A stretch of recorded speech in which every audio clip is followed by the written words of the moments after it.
Jadi apabila kita telah balik dan berakal, kita orang Islam dan telah balik dan berakal, kita dituntut untuk mengetahui rukun 15. Apa saja rukun 15 itu? Yang pertama 5 rukun Islam, 6 rukun iman, 3 rukun syahadat. Rukun Islam tentu bapak-bapak dan ibu-ibu sudah mengetahui. Ada yang belum hafal rukun Islam di sini? Adik yang baju merah udah hafal rukun Islam? Belum. Nah, berarti kalau belum kita jelaskan sedikit. Rukun Islam ada 5 perkara. Apabila kita telah masuk ke dalam agama Islam dan apabila kita telah beragama Islam, maka wajib kita ketahui itu rukun Islam ada 5 perkara. Yang pertama mengucap 2 kalimah syahadat.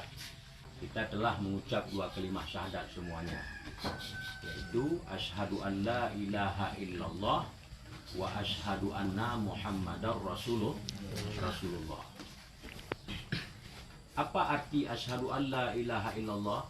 Aku bersaksi tiada Tuhan yang patut disembah kecuali Allah. Dan aku bersaksi bahwa Nabi Muhammad adalah utusan Allah. Rasul, makna Rasul itu utusan yang diutus oleh Allah kepada manusia untuk membawa agama Allah ini, menyampaikan agama-agama, pesan-pesan Allah kepada kita, yaitu Rasul. Yang kedua adalah mendirikan salat sehari semalam 5 waktu.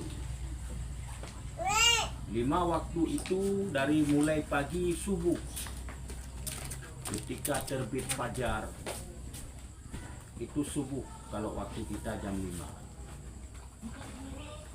Kapan berakhir waktu subuh itu? Setelah terbit matahari. Kalau matahari udah keluar, itu berarti waktu subuh sudah berakhir. Maka di antara terbit fajar dan terbit matahari ini, itulah waktu subuh yang wajib bagi kita untuk melaksanakan salat subuh. Kemudian salat zuhur yang kedua, ketika tergelincir matahari, matahari sudah rebah ini, itu sudah awal waktu zuhur seperti kita salat tadi. Kapan berakhirnya? Ya, kalau jam kita itu jam 4. Jam 4 sore itu waktu zuhur sudah berakhir. Kemudian jam 4 kita melaksanakan salat asar. Yang ketiga, salat asar. Kapan berakhir salat asar itu? Ketika terbenam matahari. Ketika matahari sudah terbenam, itu berarti salat asar sudah berakhir. Langsung masuk kepada waktu yang keempat adalah salat maghrib. Ketika matahari telah terbenam, maka waktu maghrib sudah masuk.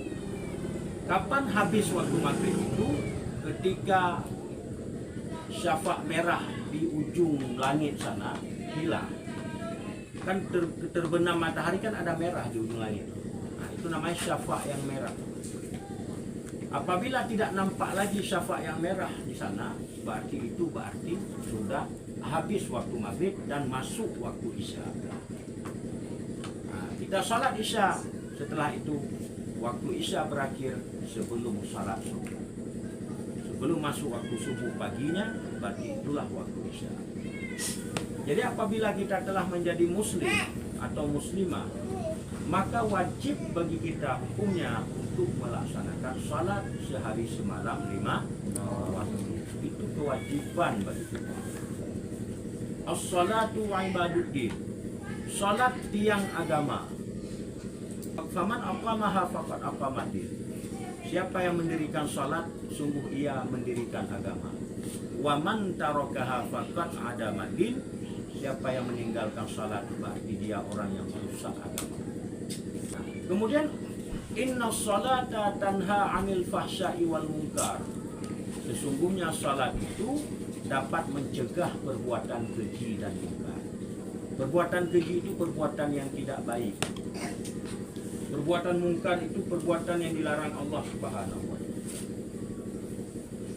Maka kenapa kadang-kadang ada orang salat tapi dia terus tidak baik? Ada kan, kita lihat begitu, dia salat selalu tapi dia nggak baik. Dia masih mau mencuri, masih mau nipu orang, masih mau menzalimi orang, padahal dia salat. Sementara salat itu dapat mencegah perbuatan yang tidak baik. Tapi kenapa justru dia salat tapi dia masih melakukan yang tidak baik? Berarti itu pertanda bahwa salatnya itu tidak benar. Salatnya itu tidak betul. Salah salatnya. Salah apanya? Yang pertama, cara berwudunya mungkin tidak benar. Doa salatnya mungkin dia tidak betul dia baca. Maka dituntut bagi kita itu untuk yang pertama belajar, untuk menuntut ilmu supaya kita paham ya tentang agama ini. Menuntut ilmu, makanya perlu ada, kalau ibu-ibu nanti, bapak-bapak ada pengajian di kampung-kampung, bapak-bapak dan ibu-ibu ikuti pengajian. Karena itu adalah kebutuhan kita. Orang tidak akan menyuruh kita. Paling dia bilang, nanti malah ada pengajian, datang. Kalau kita nggak datang, itu ke depan nggak pernah diajak lagi. Karena dia nggak apa, nggak mau dia apa-apa datang. Maka harus dengan kesadaran sendiri. Belajar agama ini harus dengan kesadaran sendiri, dengan hati yang tulus, supaya kita dapat ilmu. Dengan ilmu itu kita dapat beramal dengan baik, dapat melaksanakan ibadah dengan baik. Dengan kita ada ilmu. Kata Syekh Ibnu Ruslan, wa kullu man bi ghairi ilmin ya'malu a'maluhu mardudatun lahu. Barang siapa beramal dengan tiada ilmu, maka amalannya itu ditolak oleh Allah dan tidak diterima. Maka supaya amalan kita itu diterima oleh Allah, supaya amalan kita itu sah dalam kita berbuat, maka perlulah kita belajar, perlulah menuntut. Apalagi bapak-bapak dan ibu-ibu ini tinggal di Aceh. Di sini banyak ustaz, banyak tempat-tempat pengajian, banyak majelis taklim. Maka diharapkan kepada bapak-bapak dan ibu-ibu itu dapat mengikuti paling kurang 1 minggu sekali. Paling kurang 1 minggu sekali. Sisihkan waktu kita itu untuk hablum minallah, hubungan kita dengan Allah, untuk mencari ilmu. Sisihkan waktu kita sedikit. Jangan kita terus mencari uang, mencari uang, mencari uang. Yang kita harapkan kebahagiaan batin. Walaupun kita tinggal di rumah gubuk, walaupun hidup kita sederhana, ya kan? Walaupun hidup kita pas-pasan, tapi ada kebahagiaan hati yang kita dapatkan.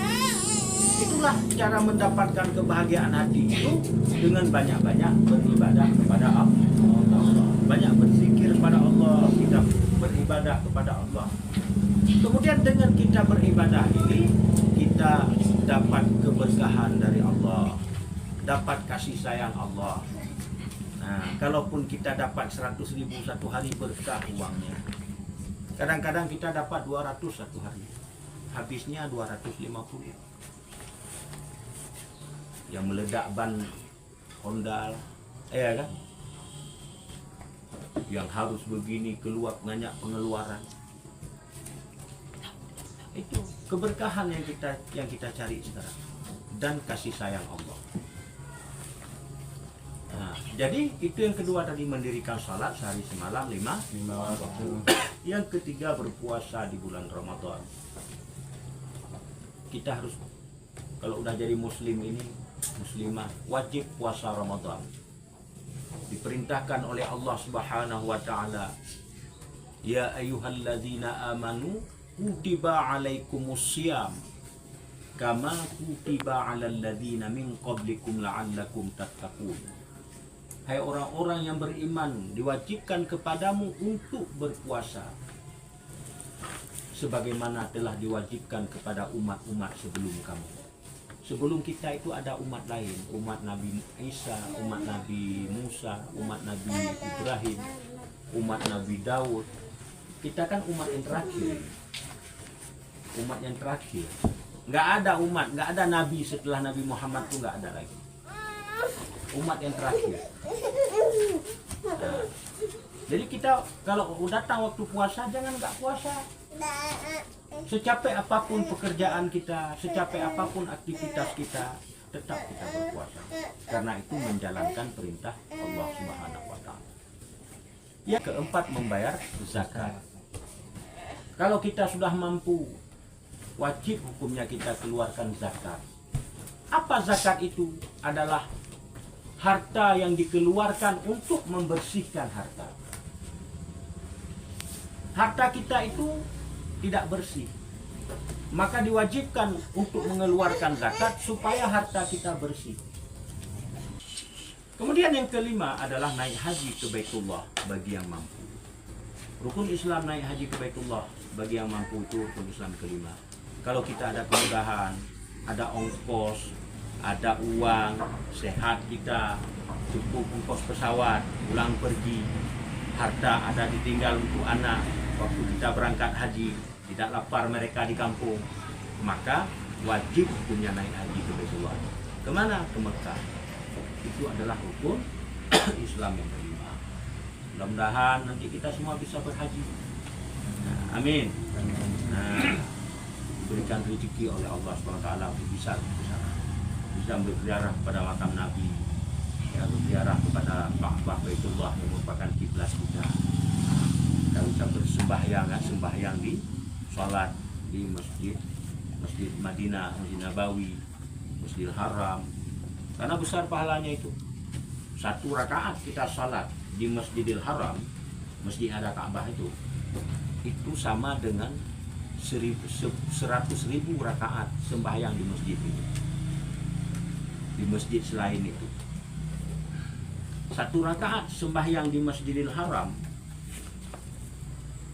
sama dengan pahalanya 100.000 rakaat sembahyang di masjid lain.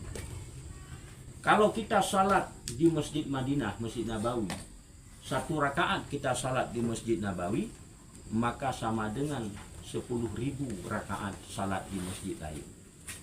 1 rakaat kita salat di Masjidil Aqsa, masjid yang direbut sama orang Yahudi sekarang. Ibu ikuti nggak perkembangan Palestina itu? Masjidil Aqsa itu, dulu sebelum diperintahkan Allah arah kiblat ke Mekah, dulu ke situ, ke Madinah, apa namanya itu, di Palestina itu, di Masjid Aqsa. 1 rakaat kita salat di Masjid Aqsa sama dengan 1000 rakaat kita salat di masjid lain.